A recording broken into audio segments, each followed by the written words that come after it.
अहो मंडळी, ही veg dish आहे बरं का. कोणताही फिश नाही आहे, पण चवीला खूप भारी लागतो. शिवाय बनवायला देखील सोपा आहे. मस्त चुरचुरीत तळलेला हा व्हेज फिश फ्राय नक्की करून पहा. रेसिपी तर तुम्हाला आवडणारच आहे. त्यामुळे रेसिपीला लाईक आणि तुमचे नातेवाईक मित्रमैत्रिणींना शेअर नक्की करा. चला सुरुवात करूया. ही ना भाजीची केळी आहेत. मस्त जाडजाड केळी बघून घेतली, म्हणजे आकारसुद्धा छान माशासारखा येईल. तुमच्याकडे जशी केळी भेटतील तशी तुम्ही घेऊ शकता. ही केळी मी अशी मस्त तिरकी सालासकटच कापून घेते. सर्व केळी कापून घेतली. आता केळी सोलून घेऊया. मंडळी, असं मध्ये म्हणजे एका बाजूला तुम्ही असं सुरीने छोटा होलसुद्धा पाडू शकता, म्हणजे सेम माशासारखा आकार दिसेल. एका पातेल्यामध्ये थोडं पाणी घेतलं. थोडे म्हणजे केळ्याचे काप पूर्णपणे बुडतील एवढं पाणी घ्यायचं. आता त्यामध्ये अर्धा चमचा मीठ टाकलं आणि थोडीशी हळद टाकली. आता यामध्ये आपण कापून सोलून घेतलेले केळ्याचे काप टाकायचे आणि फक्त 5 मिनिटे आपल्याला ही केळी शिजवून घ्यायची आहेत. 5 मिनिटं झाली. आता तुम्ही पाहू शकता मस्त उकळी येते. केळ्याच्या कापांना हळदीमुळे पिवळा कलर आला. आता गॅस बंद करायचं. आता हे केळ्याचे काप पाणी निथळून एका प्लेटमध्ये काढून घेऊया. तसे केळं शिजायला जास्त वेळ लागत नाही, 5-10 मिनिटे भरपूर होतात. पण हे ना आपण अर्धवट शिजून घेतले आहेत. आता हे फ्राय केल्यानंतर वरून मस्त कुरकुरीत आणि आतमध्ये अगदी माशासारखे सॉफ्ट होतील. आता या प्लेटमध्ये मसाला तयार करून घेऊया. मसाला बनविण्यासाठी यामध्ये 1 चमचा बेसन पीठ घेतलं, 1.5 चमचा लाल तिखट घेतलं आणि चवीपुरतं मीठ. आता मसाला तुम्हाला जेवढं तिखट चालतं त्यानुसार तुम्ही घेऊ शकता.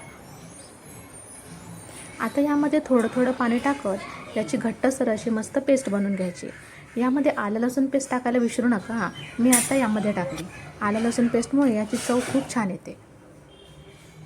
पहा मंडळी, हा एवढा पातळ असा मसाला करून घ्यायचा. आता या मसाल्यामध्ये हे एक एक केळ्याचे काप असे बुडवून पूर्ण केळ्याच्या कापाला पूर्णपणे दोन्ही बाजूने व्यवस्थित मसाला लावून घ्यायचा. अशा प्रकारेच एक एक करत सर्व काप मसाल्यामध्ये व्यवस्थित घोळून घ्यायचे. आता वरून कुरकुरीतपणा येण्यासाठी वरच्या लेअरसाठी मसाला बनवून घेऊया. आता यासाठी 4-5 चमचे रवा घ्यायचा.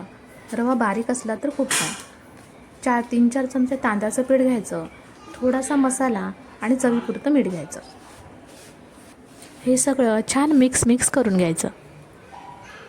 इकडे गॅसवर मी बिडा गरम करायला ठेवला आणि त्यावरती तेल पसरवून घेतलं. तुम्ही तवा, पॅन काहीही वापरू शकता. आता हे मसाला लावलेले केळ्याचे काप असे रव्याच्या मिश्रणामध्ये घोळवायचे. रवा असा 4ही बाजूने व्यवस्थित लावायचा, म्हणजे 4ही बाजूने मस्त कुरकुरीत होतात. आणि रव्यामध्ये रवा लावलेले काप जास्त वेळ असेच ठेवायचे नाहीत. लगेचच उचलून असे भिड्यावर टाकायचे. अशाच प्रकारे एक एक केळ्याचे काप अशा रव्यामध्ये घोळवून असे भिड्यावर सोडायचे. गॅस मिडियमच ठेवायचा, फास्ट करायचं नाही. 3-4 मिनिटांनी हे केळ्याचे काप एक एक करत असे परतून घ्यायचे. आता ह्या दुसऱ्या बाजूने सुद्धा मस्त कुरकुरीत होईपर्यंत आपल्याला भाजून घ्यायचे आहेत. काय मग मंडळी, हे काप परतताना तुम्हाला मच्छीची आठवण येत आहे ना?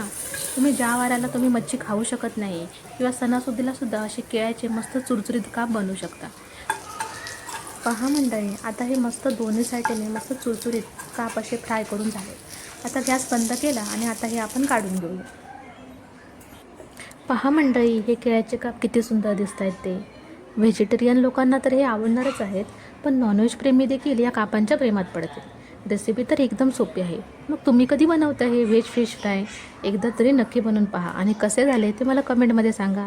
आणि हो, जाता जाता आपल्या चॅनलला सबस्क्राईब करून जा. चला तर मग बाय बाय. पुन्हा भेटू अशीच एक छान रेसिपी घेऊन.